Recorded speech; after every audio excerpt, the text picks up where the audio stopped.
own higher power, trying to be the higher power, was part of why I drank alcohol. For a long time, it sincerely worked. Um, and with drug tests, those came up within, the first few years of drinking and smoking. And it started at a lab that was right down the street from my parents' home. And we go into this drug lab, and they'd give us the pee, they'd give us a cup. I kind of, the first time around, you want to be clean for real. You don't really know how the setup's going to be, so you go and look, like scope it out. And what I noticed was they taped the faucets, so that kind of sucked. But nobody watched me. They let me lock the bathroom door, and they did not pour blue in the toilet. It was like some of the simplest ideas I'd ever seen. Because I had a few girlfriends who didn't smoke, and I had a little shampoo bottle that was big enough to fit under my armpit and wherever else I needed to carry it, and even a thermometer that I could put in the other armpit and walk in. So for years, I was messing with these drug tests. I was able to heat it up. I would get the call. It would be right after school, and I knew I'd drive myself home. When I was getting drug tested, I'd get the call, and then they'd come in. So I carried pee on me all the time. It got a little nasty after a while, I must admit. But I knew that their boiler would get the water heated up to about 107 degrees Fahrenheit. I learned that the drug test had to be between 92 and 100. So if I heated up enough, I could let it decrease 106, 105, 104 until I got there, and I put that little thermometer in, and if it was any bit above 100, which wasn't such a bad thing, I just had to scoop with that little lid they gave me to screw on out of the toilet and cool it down to about 95 or 96. So for a while, drinking and smoking, I loved LSD if they couldn't test for that, but the marijuana was not just a daily thing, but like an hourly thing with the alcohol when I could. It was easier to get other drugs than it was to get alcohol. So what we did was go to Kroger's and buy lemon extract. It's like 191 proof, it's like somewhere near 95% alcohol, and you get messed up. I mean, we poured in 2-liter bottles of Sprite, and you just carry the Sprite around. Nobody knew what was going on with it. It was just, a little 2-ounce bottle. It was four or 8 drinks, if I remember correctly. And you get another 2-ounce bottle, and they'd be like, ring it up, and that's my favorite, because they'd be like, boop, boop. So what are you doing tonight? And we say I'm making lemon meringue pie. And then they'd have to whip it, the ready whip. Like, yeah, you gotta have the topping, And my friend got arrested on the train tracks with a bunch of ready whip bottles empty around him. He was fishing, and there was no lake near him at all. So, that mill extract's good. It's just not as strong. It's something like 80 proof. So the lemon and the orange extract was almost as strong as the lemon. And for a while, that's how we could buy alcohol. Because, like buying at 14, 15, 16, 17, it was hard to get alcohol. It was so much easier to get a quarter bag or a quarter pound. It was easier to get a quarter pound than it was to get like a 6-pack of beer. And that was amazing to me. But alcohol was always predominant. We talk about our singleness of purpose, and I see why, as I've worked in some treatment centers, focusing on that singleness of purpose really allows me to identify what the 12 steps of the solution is for alcoholism. I don't want to give bad advice to somebody that is like in need of a medical detox from something other than alcohol.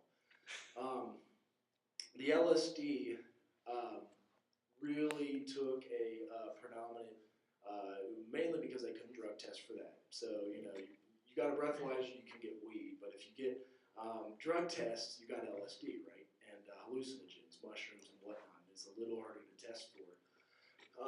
Actually, my mom didn't believe me about the drug test, so she started taking me home and having Dad watch me pee. I don't know why she didn't believe me. I'm like, Mom, seriously, I passed every drug test. what do you think I'm doing in there? I had to learn real fast. Well, she already chained the basement refrigerator door shut, as my dad would keep a case of Strohs in there all the time. You know, we call it shorts, spelled backwards. And the key was to have girls that had really thin wrists. You could open, it was a double door, so you could get through the top. And if you shook it forward, you had to shake the fridge forward and lean it.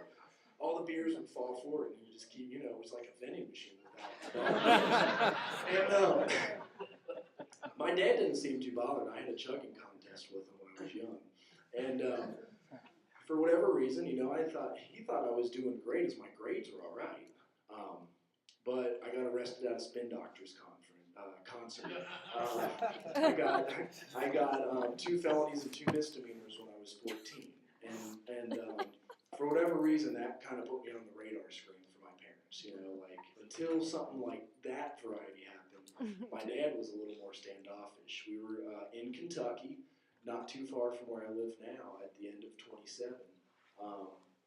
And it was a Catholic church festival. And the doors were unlocked because they had wires running to them. We stole a 2-liter of pop and blow pops, or like some candy. And my friend threw up in the mailbox, so the cops called. I don't know why he was throwing up in the mailbox, but the neighbors thought that was a problem at 4:20 in the morning. He took off, and they got the 5 of us. And I decided I was going to. He left the window open, and he said, "I'm going to go look for this last kid who threw up in the mailbox. Can you guys wait here?" I'm like, "Yeah, sure." Right when he left, I booked it out of the window, and I ran home 12 to 14 miles because I hitchhiked a little bit of the way across Columbia Parkway back into Cincinnati. And, you know, those were my first mug shots at 14 and 15. I had a few more minors in possessions, expulsions from schools, and my dad, I think, then kind of believed it was a problem. I think I remember identifying as an alcoholic as a joke at 16. You know, we just, no Alcoholics Anonymous until I was 17 years old. I was like, yeah, we're going to do this when we're 40, man. Bongs and grills with burgers. And, I mean, we believed it. And a lot of those friends still do that now. A few of them haven't lived to now. But a lot of them that still do, you know, that's part of our 12-step work.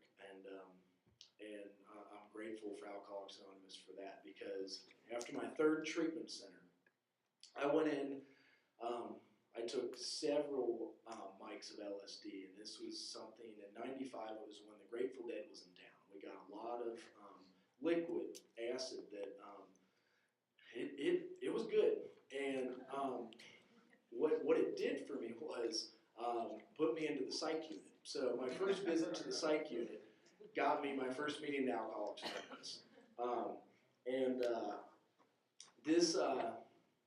I remember going in, and it was my first AA meeting ever, and they said it was Friday Night Young Peoples, and that is my home group. We're still in Oakley, and we're located on Taylor Avenue now. It used to be at St. Cecilia's, 8 p.m. Friday nights. Everyone's welcome. I owe them an amends for the $20 I have to buy coins. I didn't buy them this week. Maybe I'll get them next week. So, anyhow, I walked in there, and they said, I knew someone was in charge, so I'm like, can I go to the bathroom? And, you know, the oldest looking guy there, I think he had some gray on him. And he's like, yeah, but make sure you don't jump out that bathroom window when you get in there. And I was in a lockdown facility, so I'm like, how did he know I was going to jump out the window? So my cover was blown. I got sober long enough there to learn how to fake my drug test better. The whole fridge thing, I actually learned something newer and cooler. And this, you know, I know those of you that have heard my lead are probably sick of hearing this, but you can unscrew the 2 hinges on the right side of the refrigerator door, and you can take both doors off at the same time without having to break the master lock. And the drug test that they stored in theirs, they swore I was messing with this drug test, and I swore I was not. I was able to get the 3-week-old chunky pee, and kind of like, you know, it's like kind of dripping. Because it does solidify. I guess the salts in your urine does separate after 3 weeks, so it's better to use pee. You know, if you're still thinking of using that, you got to mix water with it. You got to have something that'll yellow it up. You know that it wouldn't pass for the pee. So, Alcoholics Anonymous stayed with me into college, and I believe it or not, somehow I did get into a college, and I do believe Purcell Marion gave me a diploma, and I do not think I deserve that. I think something was worked out, and I entered university. It's it was they had a meeting on campus called the Sober Muskies, and I used to attend that meeting religiously, and I don't know if they have that anymore, but I ended up drinking again. I got a year and a half sober. I was amazed before I was halfway through on the amends, and my higher power at the time, she had blonde hair and blue eyes, so I didn't really establish. I did not establish a contact with a power greater than myself, not of human form, and that became a problem pretty quickly. You know, it was something that I had to learn. The steps were created for a reason, and you know, I give all the turn it to a power greater than myself for a reason. There's the action steps right after that.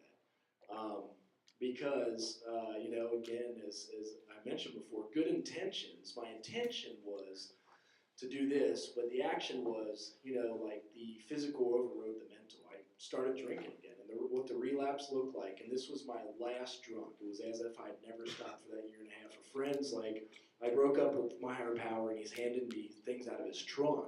And it's like middle of July, and the beads dripping off of that that beer, because it was all humid in Cincinnati. And he's like, hold this. And he looked back again, and it was gone. And he knew I was in sobriety, and he knew he wasn't.